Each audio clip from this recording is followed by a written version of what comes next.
क्या हुआ? जब केदारनाथ यात्रा के दौरान एक साधु को हेलीकॉप्टर से उतारा गया, जिसके बाद जो चमत्कार बाबा केदारनाथ के दरबार में हुआ, उसे देखकर आपके पैरों तले जमीन खिसक जाएगी और आप भी जय श्री केदार के जयकारे लगाने लगेंगे। दोस्तों, हाल ही में 10 मई 2024 से बाबा केदारनाथ की यात्रा शुरू होने वाली है। बाबा केदारनाथ के कपाट 6 माह के लिए खोले जाते हैं। इसके पश्चात 6 माह के लिए यह कपाट पूरी तरह से बंद होते हैं। कहते हैं भगवान केदारनाथ 6 महीने के लिए मनुष्य को और 6 महीने के लिए देवताओं को अपनी पूजा करने का अधिकार प्रदान करते हैं। यह घटना साल 2023 की है, जब एक साधु महाराज के चमत्कार से पूरी सरकार चौंक गई। और एक आगे बढ़ने से पहले, अगर आप भी भगवान केदारनाथ के सच्चे भक्त हैं तो वीडियो को लाइक करके कमेंट बॉक्स में जय श्री केदार जरूर लिखें। दोस्तों, केदारनाथ शब्द मन में आते ही स्वर्ग का एहसास होना शुरू हो जाता है।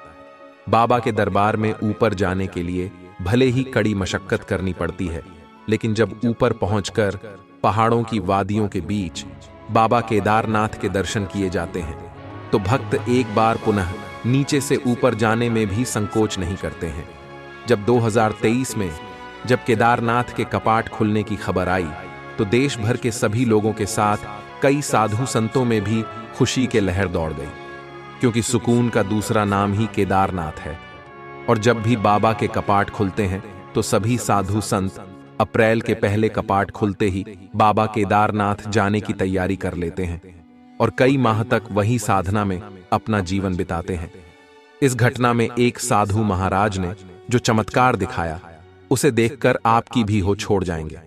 हम बात कर रहे हैं हरिद्वार में रहने वाले एक दिव्य सिद्ध साधु महाराज, जिनका नाम संत हरिदास था। वे बचपन से ही अपने घर का त्याग कर चुके थे और साधु के तौर पर अपना जीवन यापन कर रहे थे।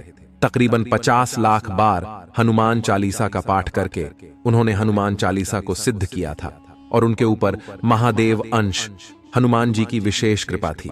जब केदारनाथ के कपाट सन 2023 में खुले तो संत हरिदास जी ने भी केदारनाथ जाने की इच्छा रखी। वह हर साल केदारनाथ जाया करते थे।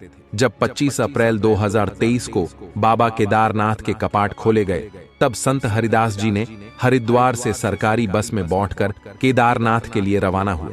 पर वो बस में बिना टिकट ही सफर कर रहे थे, क्योंकि उस क्षेत्र के सभी बस चालक जानते थे कि वह दिव्य चमत्कारिक साधु है और उन्हें तीर्थ कराना अपने लिए भी बहुत बड़ा सौभाग्य मानते थे। लेकिन जब हरिदास जी गौरीकुंड पहुंचे तब उनके सामने एक बहुत बड़ा लक्ष्य था, और वह था 22 किलोमीटर की खड़ी चढ़ाई करना।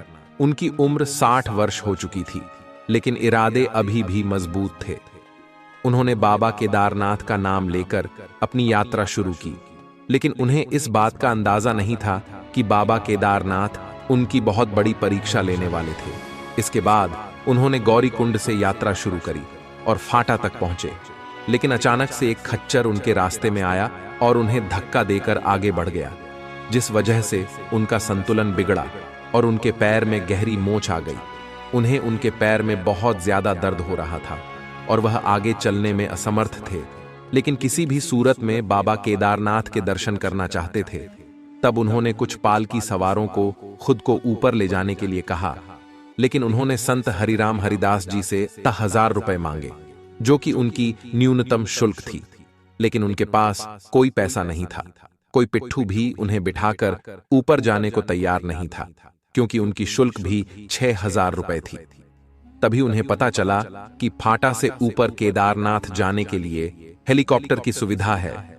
शुरुआत में उन्हें ऐसा लगा कि यह जरूरतमंद के लिए होती होगी, इसीलिए वह भी चुपचाप मौका पाकर एक हेलीकॉप्टर के अंदर जाकर बैठ गए।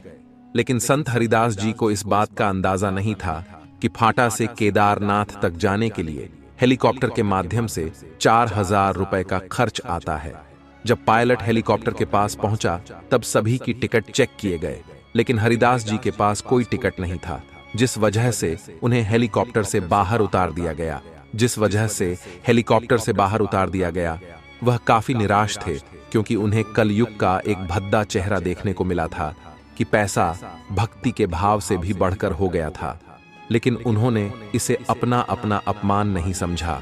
और चुपचाप बाहर आ गए। लेकिन कहते हैं ना, जब भगवान के भक्त को सताया जाता है तो फिर इस चीज का बदला स्वयं भगवान लेते हैं। जिस हेलीकॉप्टर में हरिदास जी बैठे थे, जिस हेलीकॉप्टर से हरिदास जी को उतारा गया था, वह हेलीकॉप्टर यात्रियों को लेकर जब उड़ान भरने लगा, तभी अचानक से उसे क्षेत्र का मौसम बिगड़ गया। तेज तूफान और तेज आंधी ने उसे क्षेत्र को घेर लिया और हेलीकॉप्टर उड़ान नहीं भर पा रहा था। उसे पुनः लैंड किया गया और कुछ समय बाद मौसम शांत होने पर फिर से हेलीकॉप्टर की उड़ान शुरू की गई। लेकिन बार बार चमत्कार कुछ ऐसा हो रहा था कि जैसे ही हेलीकॉप्टर शुरू किया जाता, वैसे ही मौसम बिगड़ जाता और उसे पुनः लैंड करना पड़ता। तकरीबन 1 से 2 घंटे बाद उस हेलीकॉप्टर के अंदर बैठे एक यात्री को यह बात समझ आई, यह सब संत हरिदास जी का चमत्कार है। उनके ऊपर महादेव अंश हनुमान जी की विशेष कृपा है, और अगर आज हमारा हेलीकॉप्टर आगे नहीं बढ़ रहा तो केवल उनका अपमान करने की वजह से। उस हेलीकॉप्टर के पायलट को भी यह बात समझ आई और उसने हेलीकॉप्टर से बाहर आकर सामने बैठे संत हरिदास जी से हाथ जोड़कर माफी मांगी और उनसे कहा कि हम आपको नहीं समझ पाए, हमें माफ कर दीजिए। हम आपसे आग्रह करते हैं, एक बार पुनः हमारे हेलीकॉप्टर के अंदर बैठिए ताकि हम सही ढंग से उड़ान भर पाए। हम आपके अपराधी हैं, लेकिन हमें अपना बच्चा समझकर माफ कर दीजिए। लेकिन उसे हेलीकॉप्टर में बैठने से पहले संत हरिदास ने उस पायलट के सामने 2 शर्त रखी। पहली शर्त यह थी कि अगर कोई जरूरतमंद या असहाय तुम्हें कभी भी हेलीकॉप्टर के माध्यम से ऊपर छोड़ने के लिए कहता है तो तुम उसे ना नहीं कहोगे। और दूसरी शर्त तैयार थी कि भगवान के धाम में पैसों से बढ़कर तुम इंसानियत के धर्म को ज्यादा महत्व दोगे।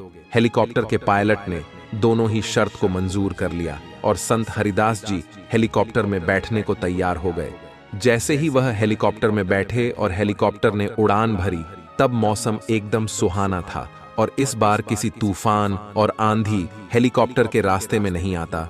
यह भी बहुत बड़ा चमत्कार था, जो यह संकेत दे रहा था कि भगवान की मर्जी के बिना एक पत्ता भी नहीं हिली। संत हरिदास जी भी अपने आराध्य से बेहद खुश थे, क्योंकि उनके पैर में मोच थी और वह चढ़ाई कर पाने में सक्षम नहीं थे, जिस वजह से बाबा केदारनाथ से उनके ऊपर तक पहुंचाने की व्यवस्था कराई और साथ ही वहां की अव्यवस्था को भी सही कर दिया। उस दिन संत हरिदास जी ने बाबा केदारनाथ के बहुत अच्छी तरह से दर्शन किए और 2 से 3 महीने केदारनाथ धाम में ही अपना जीवन गुजारा, प्रकृति को महसूस किया और अपने सिद्धियों को और ज्यादा साध लिया। दोस्तों, भगवान केदारनाथ के दर्शन करना आज के दौर में हर भारतीय का सपना है, लेकिन बाबा के दरबार में वही पहुंच सकता है जिसे स्वयं केदारनाथ बुलाते हो। इस पूरी घटना से हमें एक शिक्षा मिलती है कि अगर भक्ति के इरादे मजबूत है तो उसके जीवन में चाहे लाख समस्या हो, वह अपने भगवान को पा ही लेता है। इस घटना से आपको क्या शिक्षा मिलती है, नीचे कमेंट बॉक्स में बताइएगा। और वीडियो पसंद आई है तो लाइक आप जरूर करेगा। ऐसी सत्य चमत्कारी घटनाएं देखने के लिए हमारे चैनल को सब्सक्राइब करके आप बेल आइकन को अवश्य प्रेस कर लें। अभी के लिए आप सभी दर्शकों को हर हर महादेव।